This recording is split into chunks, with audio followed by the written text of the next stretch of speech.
Hey guys, how we doing today? This is William Myers from Mantis Outdoors. Today we're going to be doing something a little bit new. We're actually going to be looking at some knives, and we're going to do a review on a couple knives that I actually own and have used. For one I just actually got, and the other one I've had for a very long time. So stay tuned. Alright guys, so if you're wondering what's going on here with the iPhone being on the table as well, I'm actually controlling the camera with the iPhone right now. It's a really cool app that I've discovered with this new camera that I just got. So it just allows me to turn the camera on and off and zoom in and zoom out, you know, just with the iPhone app. So I really I like that a lot. You know, it saves me a lot of time. But that's just why the iPhone's on the table right now. But the purpose of this video is to show you guys these knives right here. And what this is a brand new knife from Blind Horse Knives. This is actually pre-split. This is with the old logo on it, but to be honest with you, that really doesn't mean very much to me. But this is the Pathfinder Scout knife that I just picked up, and I've been using it for roughly about a week now. Still razor sharp. I've only honed it with a diamond rod once. Still, like I said, absolutely razor sharp, shaving your face sharp.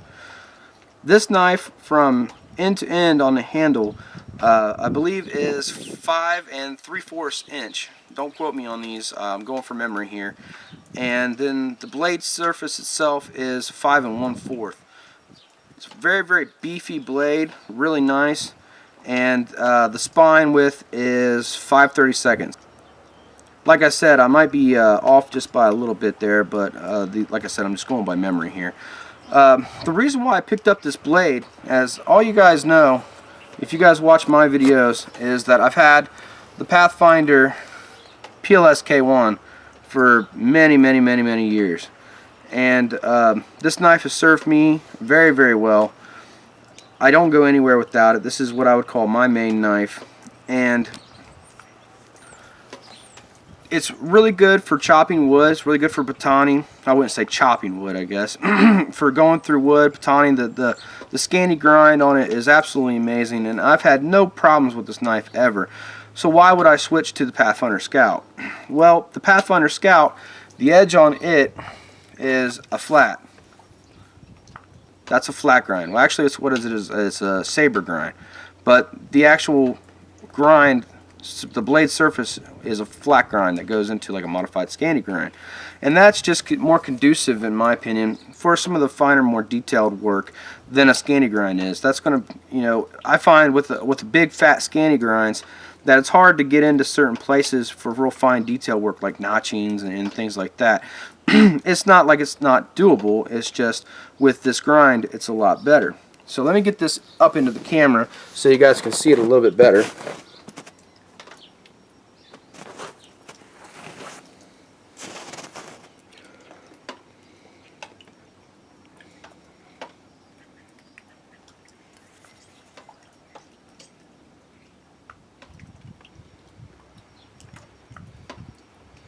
Just giving you guys the full profile of the knife itself.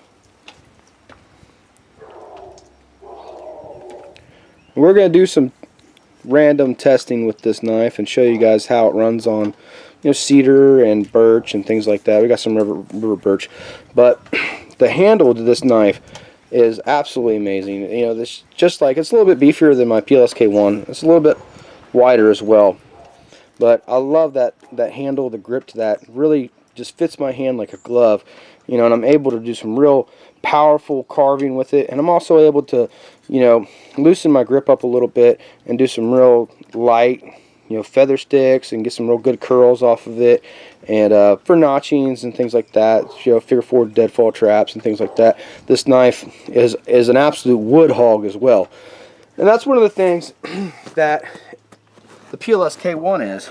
With that scanty grind, it's an absolute wood hog, and it just takes wood off unbelievably well. And you know, it's just plain wood.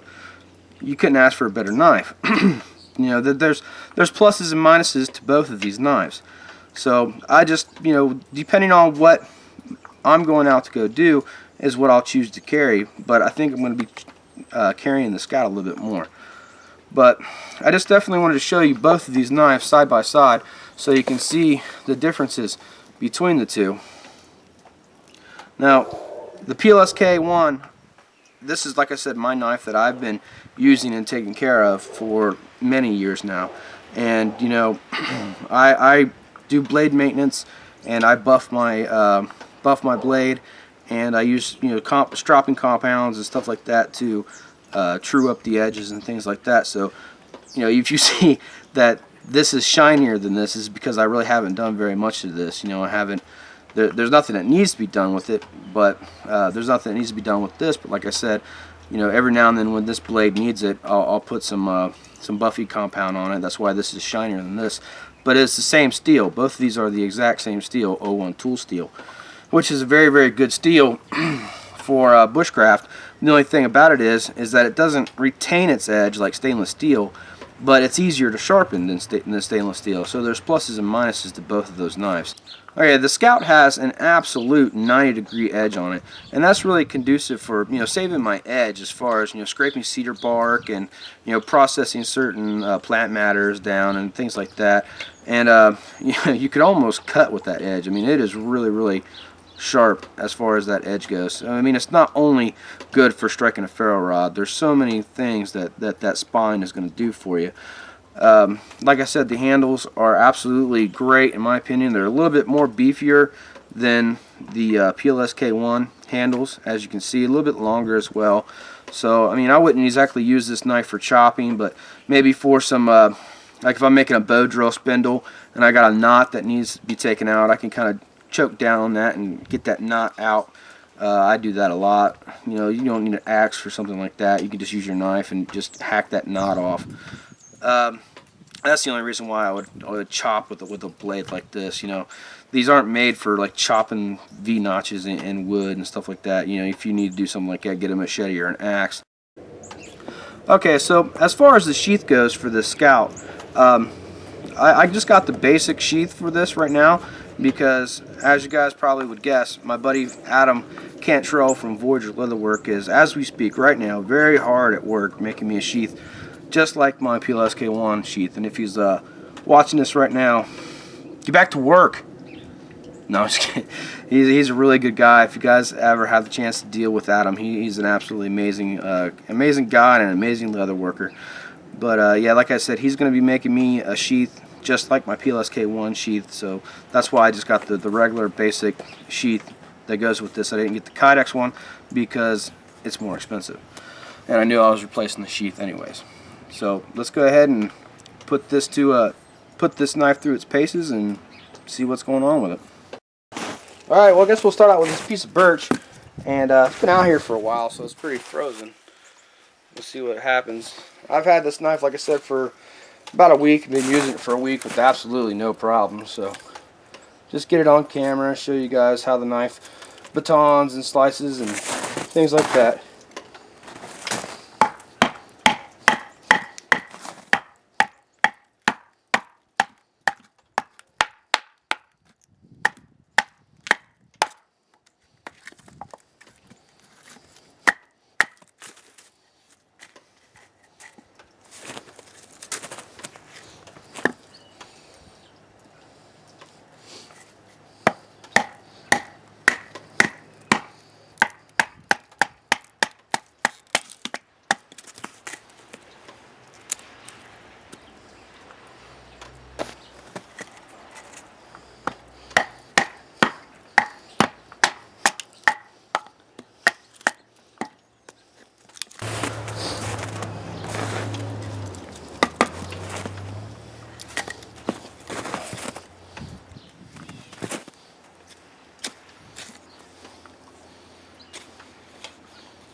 I tell you, this knife really hogs wood right off.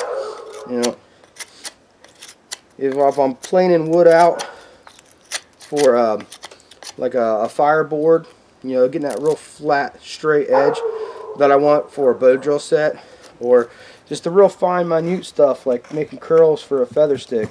You know, this knife is really conducive to do pretty much whatever I need it to do. You know, and obviously this is a really big blade, so I mean, you know, you just have to have common sense. I mean, you're gonna skin a rat with it or something like that. No, I mean, in fact, I skin most deers out with my Frontier Valley. My bigger knives I use for wood processing and for bigger tasks, things like that. But I could do pretty much 99% of all my camp tasks with this knife. The spine of this knife being just as absolutely 90 degrees sharp as it is, you know, it's going to help me process barks like cedar bark. It's going to help me scrape down fat wood to get the nice fine dust that I need, strike it with a ferro rod, you know, anything that I really want it to do. You know, that's just with the spine of the knife itself. Those are really, really fine. I bet I could probably get those to go with a ferro rod. So whether I'm shaving a juniper for its bark, you know, juniper, cedar, same thing, or I'm processing some other kind of vegetable matter or fat wood or just trying to get dust, you know, that spine is just going to save the edge of my knife. So I'm conserving the edge of my knife at that point. So I'm not burning up the edge, scraping barks and making dust on fat wood and etc., etc. You know, the 90 degree spine on this knife is just going to absolutely chuck sparks with very little effort put into it. You know, I'm not really putting too much effort into that. You know, if I really put some effort into it, I'm really going to get a nice shower. You know, so that's just another plus for that knife. Alright guys, so I pretty much showed you all that I can show you with this knife here in my backyard. I've been using this knife for about a week now, and I absolutely cannot be more happy with a knife. My PLS K1 has served me absolutely well over the years. There's no argument that that knife is an absolutely great knife, and it'll still remain to serve me in the near future as well.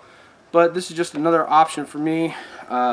I think this is going to actually be the knife that I carry from now on a primary basis.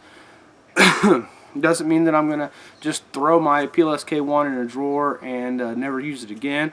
That just means that I like this knife a lot, and I think it is an improvement on the PLS K1 in my opinion. On my opinion, right on the line, like I discussed on a Facebook post, it's right on the line of being too big, but it doesn't cross that line. It's just big enough, you know, and it does all the tasks that I want, you know, and like I said, over the years of using that big Scandi grind PLS K1, I did want a knife that had a bit more of a refined edge on it, like a flat saber grind like this does, and like I said, I just absolutely couldn't be more happier with the knife itself. The argument that I already know what I'm going to get is how much they cost. You know, they are rather expensive. This knife on retails with the sheath that I got for $275. It is a rather expensive blade, you know, but just like my Burrell hunting shirt, which everybody asks me questions, well, what's the shirt, that hoodie that I have on? It's a Burrell hunting shirt. It costs $250, you know, but I've had that hunting shirt for 3.5 years now. You know, and it's served me absolutely well. You know, the stuff you're going to see on my channel is absolute bomb-proof, shatterproof gear. You know, I'm not going to share with you guys anything that I feel is just, you know, maybe kind of sort of good gear or something like that. You know, I go out into the field at least 100 days a year. You know, that is during the week, during the weekends. You know, most of my time is out in the woods. You know, just ask my family. I almost got shot the other day because they thought I was a burglar because I forgot what I looked like.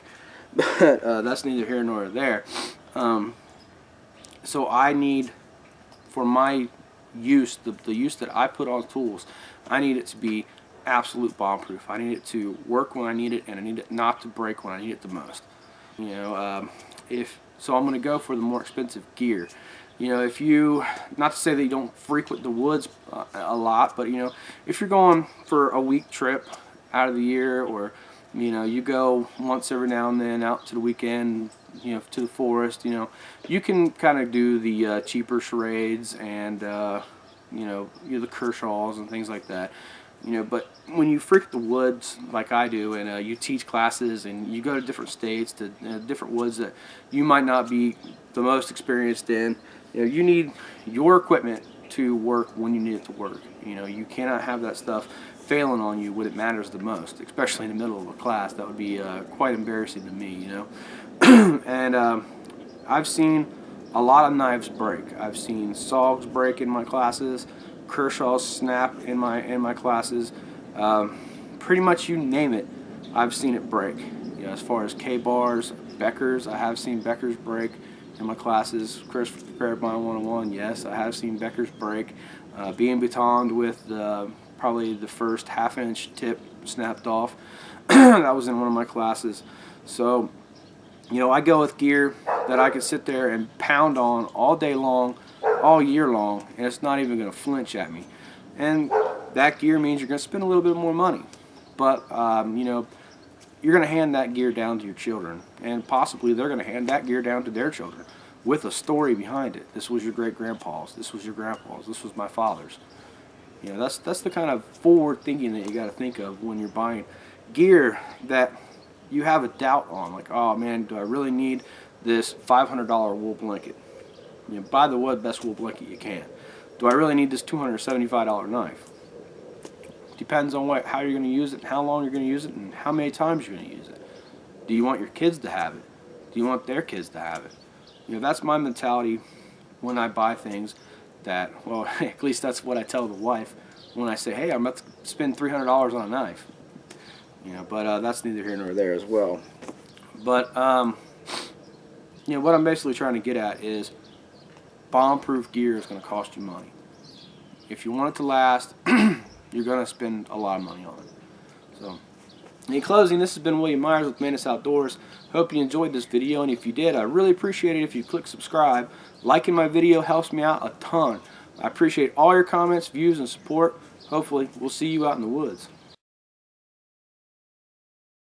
You could put the freaking thing into the ground zero at a nuclear, you know, explosion, and it's still going to be there. No. You're going to see it on my side. You're going to see a new sheath for it, made by Voyager Leatherworks here in the near future, if I could actually speak English. So I mean, okay. So I can't even think right now. I'm brain dead. I'm just gonna end the video with that. You guys just go get one. Bye.